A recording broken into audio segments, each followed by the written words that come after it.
to share this with you. This is I learned this in India. So this is what they're doing with Nathan and with when it comes to church planting and these 3 phases of movement and all of that. They really have broken down movement into these 3 phases. And can you guys see that? Okay. So first one, they're just going to say it's called movement.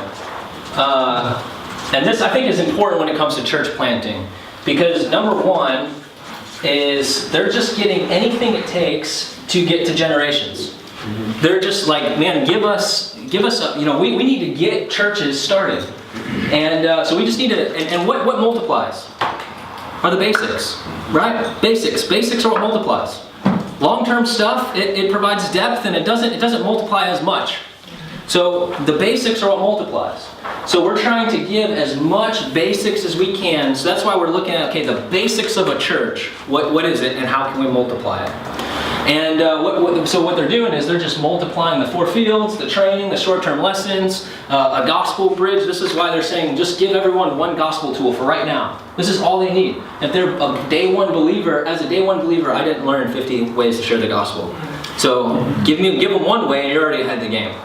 So just teach every person some of these basics. Encourage multiplication as much as we can. Get the gospel out, right? Now, we want to help these churches become healthy and sustained, so we're appointing pastors and/or teachers or elders in them, however it is you want to call that. And when we get enough churches with enough pastors and teachers appointed, we're going to move over to phase 2. And phase 2 they call foundations. This is where you take these PTs that they got appointed in all these churches and you bring them in here into a room where they can learn together, and you're going through foundations in Scripture. You're going through the Word of God. You're going to basically go from creation to culmination. You're helping them develop 52 basic messages that they can have and teach down to their churches and their generations. What is PT? Pastor, teacher, kind of the elder types. So you're giving them these foundations. So you're helping them. It's almost, think of it as like seminary on the go, right? You're giving them this foundations. You're giving them heavier doctrinal training, even some marriage counseling so they can counsel their marriages downstream. But you're helping them become stronger leaders, biblical elders, as they go and as they continue to do the work and multiply. Does that make sense? Yes. So would you get together all the elders, assume you've got 4 generations, and right down to generation 4 you've got elders appointed instead. Would you gather together all of the elders, generation 1 to generation 4 in a big house, or do you teach the generation 1 elders and get them to pass it down the street? They're going to gather their key leaders and elders, and then those key leaders and elders are going to have their own networks. Right. So in India specifically, they're probably gathering their key generational leaders, right, and then they're taking them into a room, and then whatever they're training them, those guys are passing it downstream. Right. So you're obviously not going to be able to gather every pastor teacher that you can. I realize that, yeah. Especially in India, where 30,000 churches getting started is like no big deal, right? So, but here's the deal. This is where the rub comes in. What we in the West like to do is we like to provide all of this before we ever get any of this. Right.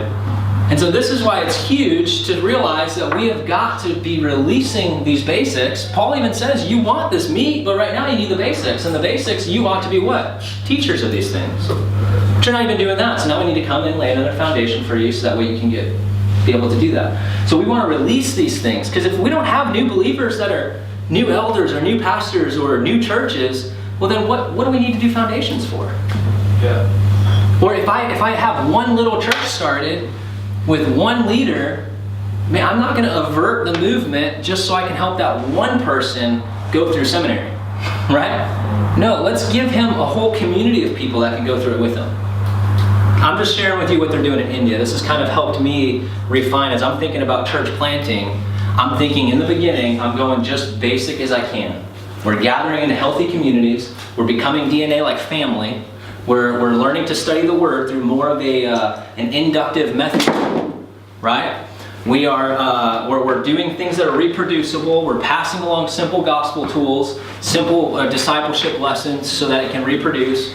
We're being filled with the Spirit, and we're attacking new areas and new territories so we can see multiplication. On the back end, now let's gather around and start gathering our leaders to strengthen them. Phase 3, they call this confessions. Are there 4 soil people in traditional churches? Yes. Yeah. Yeah. Do you think that they bore fruit and they were 4 soil when they came to Christ? Even though they didn't know how? Yeah. Yeah, absolutely. I think so. I think what I've seen is a lot of people in churches, they've exhausted their oikos when they came to Christ, but no one was ever training them or teaching them really what to do, so all they knew was to bring them to church. Right? So they didn't actually make disciples out of them, they just brought them to church. Out of the desire to be forswim, that's just who they were. But I think majority of our churches, the programs that we run, the things that we do, it's all catered towards 2nd and 3rd soil people. We don't want to lose the 2nd and 3rd soil people. When Jesus' strategy was clearly, look for the 4 soil people. And so how did Jesus relate to 2nd, 3rd, and 4th soil people? How did he relate to 2nd soil people? He would give them a hard saying or a challenge, and then if they didn't want to follow, he would just love them but leave them. Like the rich young ruler. Okay, good. I'd say that's probably more 3rd soil, personally, but that's fine. But he would do a hard saying or a challenge. Let the dead bury their own dead. Let the dead, yeah, 3rd soil stuff. I'd say for some 2nd soil, Drive out demons. dealing with fear, dealing with anxiety, dealing with persecution. Doesn't he say in the very beginning, he says, behold, I'm sending you out as lambs among wolves. Like, you're going to have to get over this persecution stuff. Right? I mean, he says these hard sayings. He deals with fear. Behold, don't let your hearts be overcome by the world. I've overcome the world. Don't be troubled. Right? He deals with fear. He directly speaks into 2nd soil people and or 2nd soil tendencies. He hits at fear. And then you guys all said a lot of good ones for 3rd soil. What does he say? He challenges and rebukes the rich young ruler and says, get rid of everything and follow me. The one thing you're unwilling to do, I want you to do. Lordship issues, right? Behold, I have nothing nor to lay my head. I want to follow you, Jesus, but let me go say goodbye to my family. Now, anyone that has to take their hand off the plow is unfit for the kingdom. Those are hard sayings. Who can accept those? It might be that there's more for that, because in the cultural soil of Christianity in the UK and Europe, there tends to be more of the field freeze, because people are Soil threes? soil freeze. Yeah. Because people are not yet being thrust out as lambs into. Yeah. If that was the case, then there would be more soil 2 sayings needed. Yeah. But I Possibly. think the common thing is, there's more. If we're not soil-free careful, issues. we end up giving a lot of time to soils 2 and 3, and we don't realize it. Or sometimes when we're in churches, or if we're doing ministries, a lot of leaders are soils 2 and 3, and we don't realize it. And we're trying to mobilize our leaders, but they're really soils 2 and 3. It's just, now it's not, I hate to classify people to the degree of like, this is their eternal position. Because we were all bad soil at one point. So the good news is God's responsible for that. He can change it at any given time, right? And so that's not our eternal position, but it is I think a clear strategy that Jesus used, and that he imitated for others to use, by giving them a clear way to say, this is who I want you to spend your time with. This is how I want you to go about doing ministry. Is there times as well in which we can be a soil 4, but then actually in other times we might go back to being a soil 2? I agree. I think there's times where I feel like I'm 4th soil. I hope I am, but to be honest with you, I have 2nd, 3rd soil tendencies. Right? Don't you? Yeah. So you ever get lazy certain weeks or days? Sarah doesn't. She always rebukes me for mine, but she's always 4th soil. Here, what's the difference between the farmer and the 4th soil? The farmer, what does he do? Scatter seed. And then what's the difference between the farmer and then the 4th soil? 4th soil is grown out of that seed, and then 4th soil is grown out. So 4th soil is the fruit of the farmer. And then the fruit grows on that, but then falls out some more. Yeah. Who do you think bears more fruit? The farmer or the 4th soil? 4th soil. Why? More effectively, at least. More effectively? It's probably better. Why? more effectively The to do farmer this. has to sow like crazy to find one fourth soil, and the fourth soil could potentially multiply 100-fold without That's right. what appears to You're be good at finding food. not as much difficulty. That's right. See, a farmer is usually the one sowing seed in a new context that's not his own. And, it's like, so we have a work that's going on among Pakistanis in Houston. My friend Keaton, he's a farmer. He lives among Pakistanis, and he's sowing among Pakistanis. But is Keaton a forced soil among Pakistanis? No, he's a farmer. Who's going to be more effective at reaching Pakistanis, Keaton or Pakistani? Pakistani. So what's Keaton looking for? Forced soil, the insider. Who's the insider? When he finds the insider, who's going to reach Pakistanis? The insider, right? That person is going to be the person that starts a movement. Keaton was just a catalyst to help find that person. Keaton is throwing seeds. So if we're looking for forced soil people, how should we be throwing seeds? Frivolously or recklessly? Recklessly. Recklessly. If we are the farmer looking for forced soil people, we know that 3 out of the 4 doesn't bear anything or doesn't go anywhere. We need to be throwing seeds recklessly. Here's the important thing. What's that? I think they're the same thing. What? Frivolously, like. Frivolously? Is that I thought frivol. Oh yeah, you're right. She's right. So, Your wife is right. Once again. Frivolously and recklessly. What was it? Sparingly. Sparingly or recklessly? Recklessly. Guys, people.